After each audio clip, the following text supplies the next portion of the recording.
Hello friends, good evening. তোমরা সবাই কেমন আছো? নিশ্চয়ই তোমরা সবাই ভালো আছো।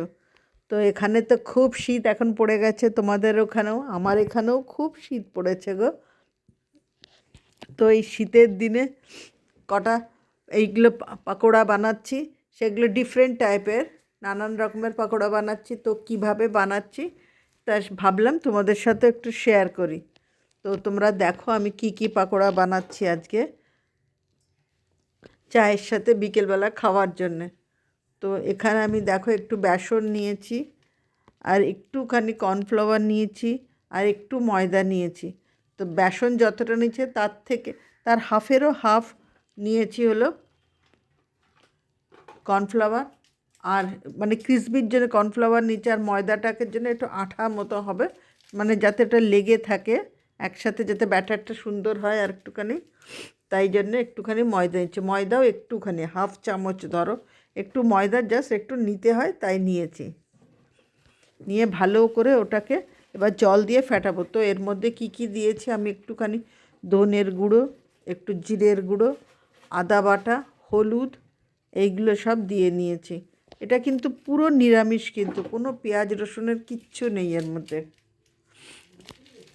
তো এই যে এখন নিয়ে নিয়েছি, এবার আমি একটুখানি জল দেব, জল দিয়ে ভালো করে এটাকে গুলে নেব, যেন এর মধ্যে কোনো দানা দানা মতন কোনো কিছু যেন না থাকে, সেরকমভাবে দেখতে হবে। তো এটাকে আগে ভালো করে একটুখানি এটাকে মিশিয়ে নিচ্ছি, নিয়ে তারপরে এখানে এর মধ্যে আমি আস্তে আস্তে জলটা ঢেলে দেব। ও হ্যাঁ, আরেকটা জিনিস বলতে ভুলে গেছি, এর মধ্যে আমি আরেকটা দিয়েছি যাতে একটু ভালো লাগে। যেমন দেখবে তোমার দোকানে যেমন বিক্রি হয়, মানে পকোড়া টকোড়াতে, সেরকম টাইপের একটুখানি কালো জিরে আর একটু জোয়ান দিচ্ছি, যাতে প্রত্যেকটা বাইটে জোয়ান বা কালো জিরে থাকলে পরে মানে খাওয়ার সময় যখন তোমরা পাবে তখন বেশ ভাল লাগে ওটা। আমি কিন্তু এর মধ্যে কোনো লঙ্কার গুঁড়ো বা কিছু দিইনি। যদি তোমাদের ভাল লাগে তাহলে তোমরা লঙ্কার গুঁড়োও দিয়ে নেবে, তোমরা নিশ্চয়ই দিয়ে করো, তবুও আমি বললাম আমি লঙ্কার গুঁড়ো দিইনি। আমি কাঁচা লঙ্কা খাই তবু ভালো, কিন্তু আমি শুকনো লঙ্কার গুঁড়োটা খাই না। শুধু কালারের জন্য, রান্নাতে কালার করার বা এইসবে কালারের জন্য একটুখানি হালকা আমি কাশ্মীরি লঙ্কার গুঁড়োটা দিই। তো যাই হোক, এগুলো হয়ে গেছে। এবার আমি কড়াইতে তেল চাপিয়ে দিয়ে, যেই তেলটা গরম হয়ে গেছে তখন আমি এই যে পনিরের পকোড়াগুলো বানাচ্ছি। পনিরের কিউবগুলো ছোট ছোট কিউব করে নিয়েছিলাম, করে নিয়ে এই দেখো করছি। এগুলো কিন্তু সিমে দিয়ে নিয়েছি, বেশি কিন্তু আমি জোরে হাই ফ্লেমে দিয়ে নিই। কখনো কখনো একটু মিডিয়ামে দিচ্ছি, আর কখনো কখনো একটুখানি লো ফ্লেমেই দিয়ে রাখছি, যাতে ওটা ভেতরে ভাজাটা যাতে ভালো হয় আর ভেতরে যাতে কাঁচা না থাকে, তাই জন্যে। তো এরম করে আমি করছি। এবার এক পিঠ তো ভাজা হয়ে গেছে, এবার আমি এটাকে আস্তে আস্তে উল্টে নিচ্ছি। তো কার কার ভাল লাগে এই পনির পকোড়া অবশ্যই জানাবে তোমরা। তো আমার এই পনির পকোড়া তো হয়ে গেল। এবার আমি একটুখানি ধনেপাতার ধনেপাতার পকোড়াগুলো বানাচ্ছি। দেখলে মনে হচ্ছে না পেঁয়াজি, কিন্তু পেঁয়াজি না। আমি তো আবারও বললাম এগুলো নিরামিষের দিনে, সোমবার, শনিবার, আমি তো সোমবার করে, তাই জন্য সোমবারটা বলে ফেললাম। যে কোনো নিরামিষের দিনে এটা বানাতে পারবে। তো আমি এটা করছি। দেখো একটা পিঠ হয়ে গেছে। আমি হলুদটা হালকা দিয়েছিলাম, কারণ বেশি হলুদ দিলে না একদম হলদে হলদে হয়ে যায়, না ভাল লাগে না। তারপরে একটুখানি এই ভিডিও করাতে বোঝাও যাচ্ছে না যে হলুদটা কম পড়েছে বা কী কিছু, মানে হলুদের এটা বোঝাই যাচ্ছে না হলুদটা কম লাগছে বলে, কিন্তু রান্নার সময় এতটা হলুদ কম লাগছিল না। যাই হোক, আমি এই সিমে দিয়ে এগুলো ভাজছি। ভাজা হয়ে গেলে এগুলো উঠে আবার আরেকটা আমি বানাবো। 10টা 15 দেখো, এবার আমি উল্টে দিলাম। এগুলো সব একদম মুচমুচে হবে, এগুলোতে একটু সিমে দিয়ে নিচ্ছে, আর এর মধ্যে কর্নফ্লাওয়ার আছে তো একটু মুচমুচে হয়ে যাবে। হ্যাঁ, আরেকটা জিনিস, সরি, তোমাদের আগেই আমাদের ওটা বলা উচিত ছিল, একটুখানি আমি খাওয়ার সোডা দিয়ে নিয়েছিলাম, যাতে ফ্লপি ভাবটা আসে, ভালো হবে আরেকটু। এই যে আমি উঠিয়ে নিচ্ছি, আমার এটা হয়ে গেছে। এবার আমি এক এক করে সব কটাই উঠিয়ে নিচ্ছি। দেখো এক পিঠ দু পিঠই হয়ে গেল, এক পিঠ হয়ে গেছিলো, আরেক পিঠ ভাজলাম, ভাজার পরে দু পিঠই হয়ে গেছে। এবার এটা আমি তুলে নিলাম। এবার আমি দেখো আর একটা নতুন একটা বানাচ্ছি। এটা কী বলো তো? এটা হলো মূলোর পকোড়া। ছোট ছোট আলু ভাজার মতন করে সরু সরু পাতলা পাতলা করে কেটে নিয়েছিলাম, করে এটা বেসনের মধ্যে দিয়ে এরম করে করছি। দেখো তোমরা একবার মূলোর পকোড়া বানিয়ে দেখো, যে যে বানাওনি, যারা বানিয়েছো তো নিশ্চয়ই জানো কীরকম খেতে হবে, আর যারা বানাওনি তারা একবার বানিয়ে দেখো। আমি এরকম করে বানিয়েছি। আবার তোমরা ঘষেও বানাতে পারো। ঘষে জলটা একটুখানি বের করে দেবে, দিয়ে তারপরে, নাহলে ভাল লাগবে না, মূলোর খুব গন্ধ নাহলে এসে যাবে। অনেকে তো মূলো পছন্দও করে না। যাই হোক, এটা হচ্ছে, ওটাও ওই সেম ওয়েতেই করবে। এটা বেশি করিনি, মূলোর বড়াটা না বেশি করিনি, কীরকম হবে আমি সেই জন্য বুঝতে পারছি। আর এটা আমি ফার্স্ট টাইম করেছি, ওই জন্য আমি বেশি করলাম না। এই দেখো তোমরা তো দেখতে পাচ্ছ কতগুলো আমি মূলোর পকোড়া বানিয়েছি, মানে মূলোর পকোড়া, পানির পকোড়া, তারপরে ধনে পাতার পকোড়া।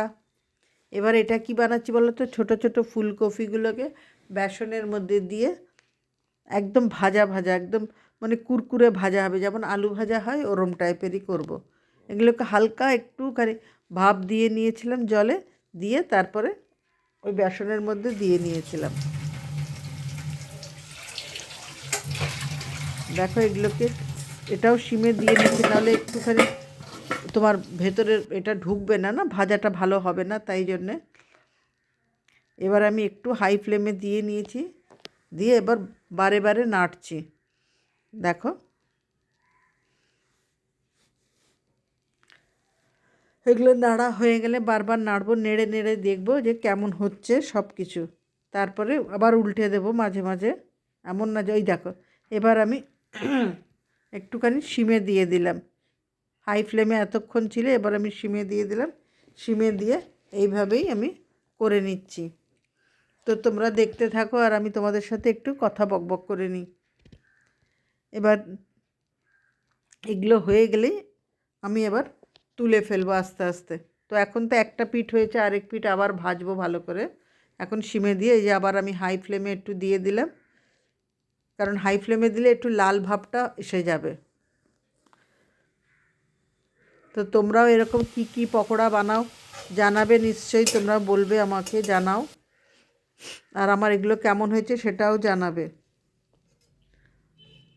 ঠিক, যদি তোমাদের এগুলো ভাল লাগে বন্ধুরা, তাহলে অবশ্যই তোমরা আমাকে কমেন্ট বক্সে জানাবে। আর যদি আরও মানে দেখতে বা খেতে এই টাইপের খেতে ভাল লাগে, তাহলে অবশ্যই তোমরা বন্ধুদের মধ্যে সবার মধ্যে একটুখানি শেয়ার করে দেবে। আর দেখেছো কফিগুলো ভাজলাম, দেখো তোমাদের এ করে দেখাচ্ছি, দেখো কিরম মুচমুচে হয়েছে। খুব গরম তো ধরতে পারছি না, দাঁড়াও তোমাদের দেখাচ্ছি। একটা ফুলকপি দেখো আমি নাড়িয়ে দেখাচ্ছি, এই দেখো খুব গরম গো, ধরতেই পারছি না। এই দেখো, দেখেছো কিরম মানে একদম মুচমুচে হয়ে গেছে। যাই হোক, আমার সব পকোড়াগুলো ভাজা হয়ে গেল।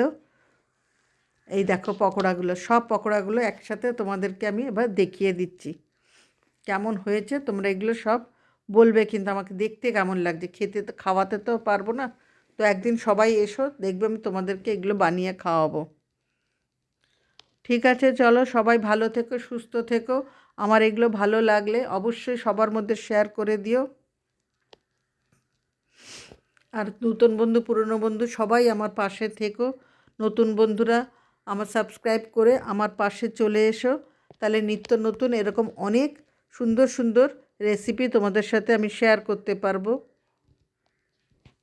আর বেল আইকনটাও তোমরা একটুখানি অন করে রাখবে, তাহলে আমার কোনো কিছু আমি পাঠালে, কোনো কিছু আমি যখন ভিডিও দেব, তখন প্রথম তোমাদের কাছেই চলে যাবে। ঠিক আছে, চলো আর তোমাদের সাথে বেশি কথা বলছি না, চলো আজকে আসি। আবার কোনো নতুন ভিডিওর সাথে তোমাদের সাথে আবার দেখা হবে। খুব তাড়াতাড়ি তোমাদের কাছে আবার আমি আসছি নতুন কোনো আর একটা সুন্দর অন্য রকমের রেসিপি নিয়ে। ঠিক আছে, চলো টাটা, সবাই ভালো থেকো, সুস্থ থেকো, শীতের আনন্দ নাও। Good night.